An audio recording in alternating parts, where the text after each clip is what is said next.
Hello बच्चों, let's see the question. The question is in diffraction at a single slit condition for nth secondary minimum is right. तो अगर single slit पे diffraction कर रहे हैं तो nth सेकेंडरी मिनिमम के लिए क्या कंडीशन होगी वो हमें बताइए. ठीक है. अब बात कर लेते हैं यहाँ पे बच्चों हमारे की कॉन्सेप्ट की.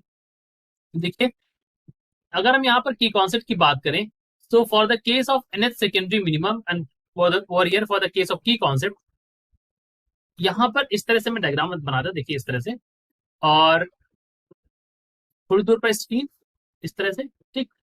और ये हमारा जो वेव इस तरह से जा रही है, यहाँ पर एंगल बना रही थीटा, और ये इंटेंसिटी आई है, बी हमारी यहाँ पर विद है, और ये दूरी कितनी है स्क्रीन से हमारी डी डिस्टेंस पर ये स्क्रीन इस. ठीक है.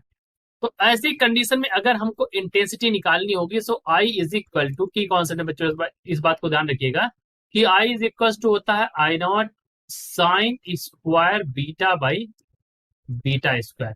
ये होता है हमारा की कॉन्सेप्ट फॉर द इंटेंसिटी. ठीक है. इंटेंसिटी अगर हमको निकालनी है तो यहाँ पर इस तरह से. अब यहाँ पर ये जो साइन स्क्वायर बीटा पर बीटा स्क्वायर है, यहाँ पर जो बीटा है और यहाँ पर मैंने लिखा है थीटा, तो इस बीटा को तो हमें थीटा के टर्म्स में रखना होगा क्योंकि यहाँ पर तो थीटा लिखा हुआ है. तो बेटा इसको थीटा रखेंगे हम लोग यहाँ पर, और बीटा इज इक्वल टू हो जाता है pi B sine theta by lambda.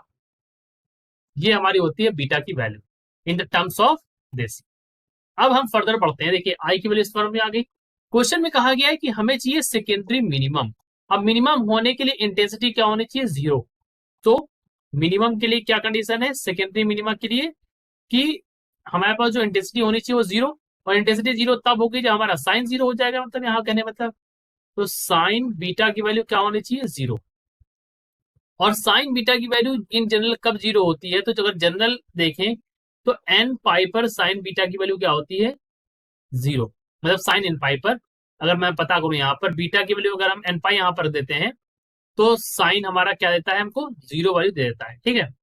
तो अब हम रख के देख लेते हैं एक बार. So let's do this.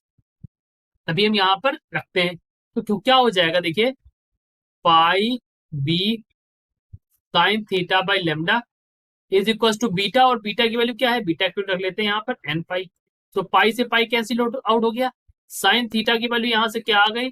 So sine theta is equal to N lambda by B. ये वैल्यू आ गई साइन थीटा की. ठीक है.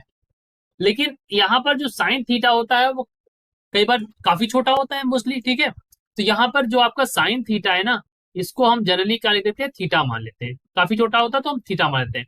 तो nth के लिए यहाँ पर वैल्यू आती है n lambda by b. Let me write it over here so that it will be more clear. तो थीटा की वैल्यू क्या आती है? N lambda by b. ठीक है. So this is for the case of secondary minima. तो condition क्या होगी सेकेंडरी मिनिमा की? देखिए बच्चों, for the case of secondary minima this sine theta is equal to N lambda by B. ये हमारी वैल्यू होती है. यही हमारा फिल इन द ब्लैंक्स हो जाएगा. I hope you understood it well. Best of luck.